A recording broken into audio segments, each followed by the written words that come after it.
ما أصاب من مصيبة إلا بإذن الله ما أصاب من مصيبة إلا بإذن الله ومن يؤمن بالله يهد قلبه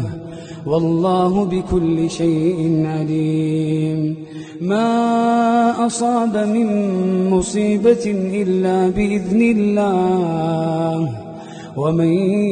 يؤمن بالله يهد قلبه والله بكل شيء عليم وأطيعوا الله وأطيعوا